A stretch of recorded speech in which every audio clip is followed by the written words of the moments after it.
So it's a great honor to be the first speaker here in Reggio, Emilia, in the second international meeting on thyroid ultrasound guided minimally invasive therapies. I'm an interventional radiologist. I come from Romania, the second well-represented country in this meeting. And I'm here because one of the endocrinologists in my country, it's called Alina Lupu, former colleague of mine in the faculty, who 2 years ago, at about this time, he said to me, would you like to perform a new procedure? It's a new and novelty procedure in Romania. And I said yes. And from that time, it started my journey with RFA procedures.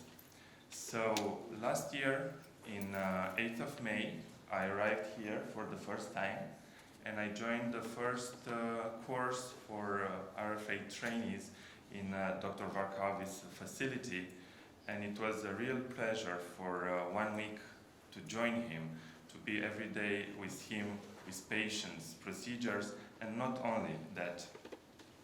So we see the surroundings, and his spirit of like a godfather for me teach me not only the RF procedure, but only things for life.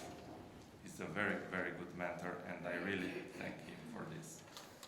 So the last picture before starting my presentation is for two months ago, when Dr. Varkavi and my friends, interventional radiologist, Mattia Squarcia and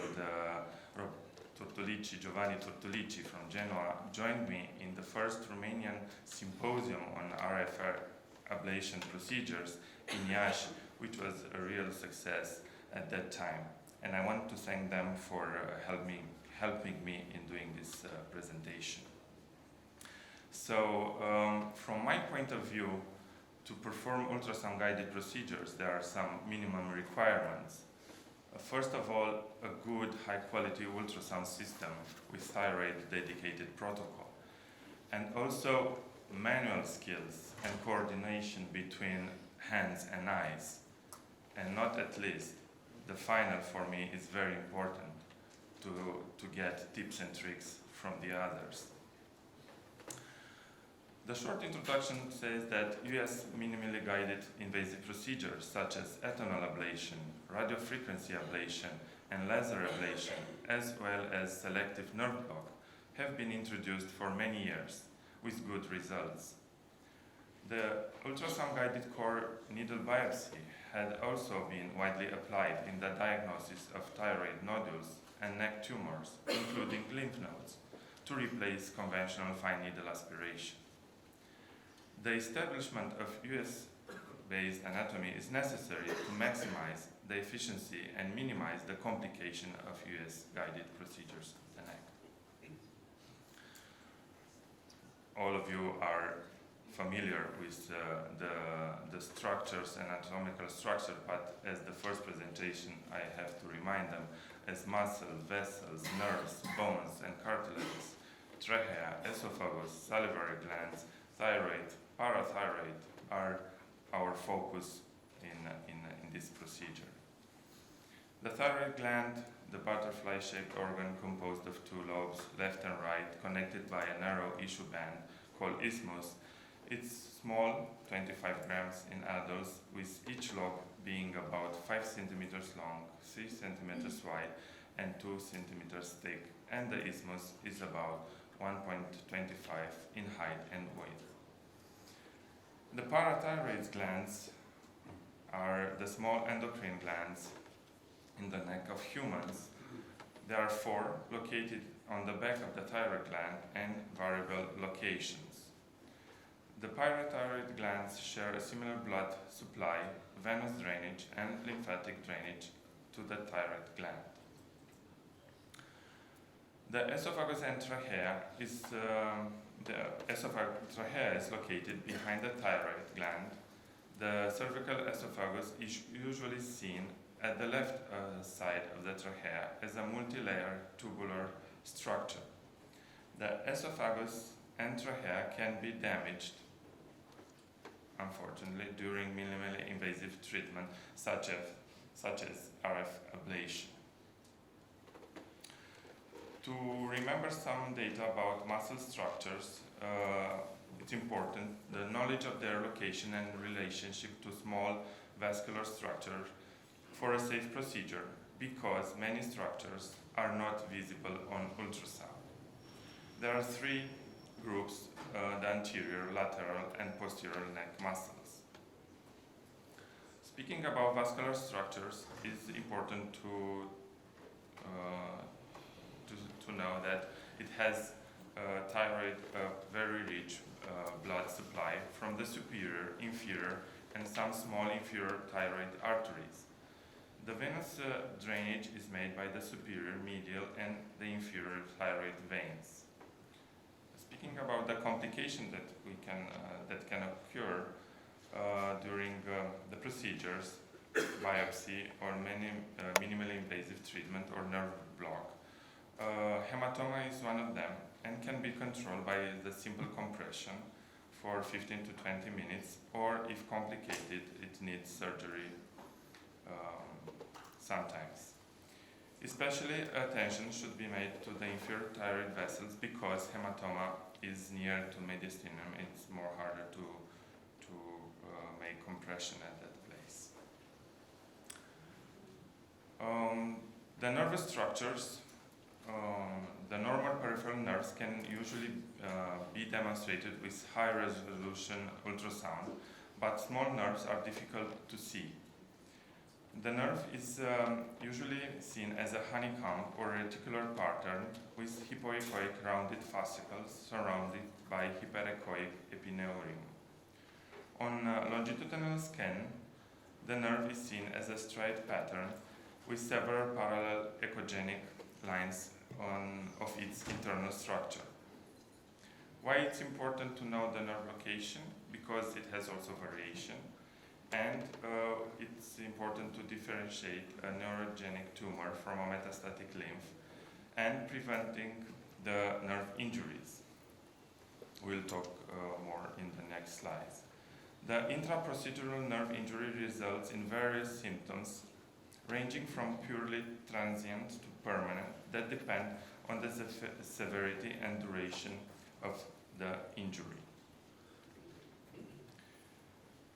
The following nervous structures are at risk during thermal ablation: the inferior laryngeal nerve, the vagus nerve, the cervical sympathetic ganglia, the cervic and brachial plexus, spinal accessory nerve, phrenic nerve, and superior laryngeal nerve. As seen in this image, there are two main, nerves, like recurrent laryngeal nerve and vagus nerve, which are more likely to be damaged due to the close location near the thyroid, and the others are more deeply in the neck. Some words about the vagus nerve, the longest cranial nerve, 2-3 millimeters diameter. That is why it's more likely to be seen. It's typically located within the carotid sheath, and it's usually posterolateral to the common carotid artery and posteromedial to the internal jugular vein. It has some variations, anterior variation, medial or posterior variation. The variation is due to bulging thyroid mass outside the thyroid gland that can also change the location to the anterior common carotid artery by pushing the carotid sheath and inducing this variation. And it's increasingly its vulnerability to thermal injury. The vagal schwannoma could be easily misdiagnosed as a metastatic lymph node, causing unnecessary fine needle aspirations or diagnostic surgery. Okay. The anatomy of the recurrent laryngeal nerve. Okay. The nerve and its importance, it's because it's a branch of the vagus nerve that supplies the intrinsic muscles of the larynx. The recurrent laryngeal nerve is not directly visualized on ultrasound due to its small diameter. At the level of the neck, the recurrent laryngeal nerve is situated in this danger triangle, passing posterior-mediately to the both lobes of the thyroid. The variation in the recurrent laryngeal nerve is called the non-recurrent laryngeal nerve, which passes through the vagus nerve directly into the larynx at the level of the inferior horn of the thyroid cartilage. More detailed image of the danger triangle on the right. The superior laryngeal nerve is a branch of the vagus nerve that is separated high in the neck.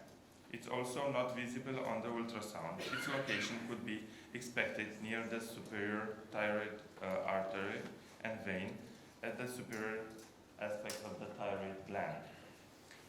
Some injuries to the superior laryngeal nerve can cause changes in the pitch of the voice and inability to make explosive sounds.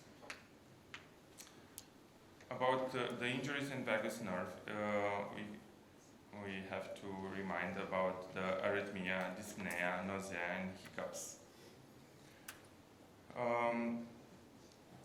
The middle cervical sympathetic ganglia can be located both medially and laterally to common carotid artery, or in the front of thyroidal artery. And the damages to this ganglia can cause Horner syndrome with ptosis, meiosis, androsis of the face, and redness. The phrenic nerve originates mainly from the C4 nerve, and knowledge of the phrenic nerve's location might facilitate accurate injection of anesthetics in a regional nerve block or RF ablation for recurrent tumors. Injuries to the phrenic nerve can cause paralysis of the hemidiaphragm and hiccups. Injury to the brachial plexus can cause pain and paresthesia in head and neck, paralyzed arm, lack of muscles controlling the arm, hand or wrist, and lack of feeling or sensation. The injuries to the spinal accessory nerve can cause limitation of abduction of the shoulder joint, dropping of the affected shoulder, or proeminence of the scapula. All these difficulties are due to RF artifacts, which can usually disturb the imaging on the screen and can be adjusted from the ultrasound setup, and also due to patient movements, because if it's swallowing, coughing, or speaking. So some take-home messages is that from my point of view, thyroid RF is an effective and well-tolerated and safe therapeutic strategy for the treatment of thyroid nodules with low complication rate when performed by skilled operators.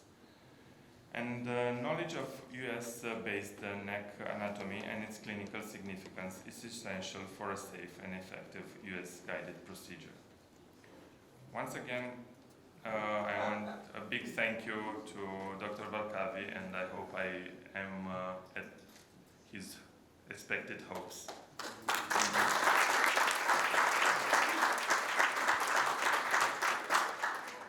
Thank you for your informative presentation. And thank you. Thank you. If there is any question, we have 5 minutes for question and answer, and you can raise your hands, and the microphone will give it to you. There is no question. Maybe I have one question. You have question? Yes, I have. Excuse me, doctor. Yes, sorry.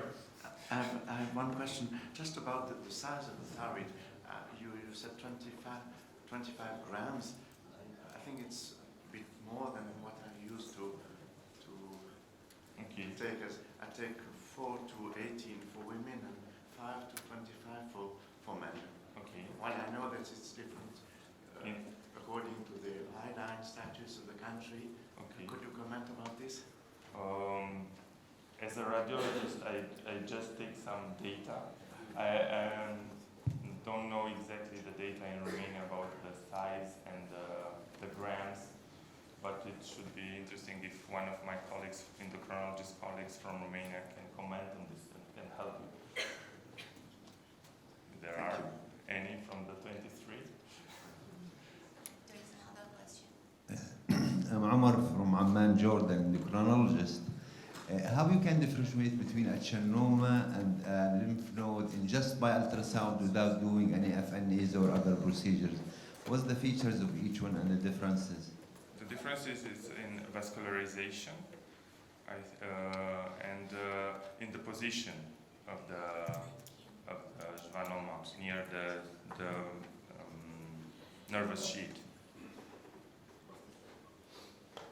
We have time. Is there any question or no? I can comment about what you asked. You have a comment, please. Shall I go there? Yes, in front of mic, please. Good morning. Mircea is my name. I'm an endocrinologist coming from Romania, so I can comment on what you have said. 25 grams is the maximum size in iodine-sufficient countries. If we speak about Romania, exactly Moldavia, where Mr. Creteanu is coming from, there is going to be definitely greater size of the thyroid. So yes, it's correct, but it's in the iodine-sufficient countries the maximum amount of thyroid by judging by the grams.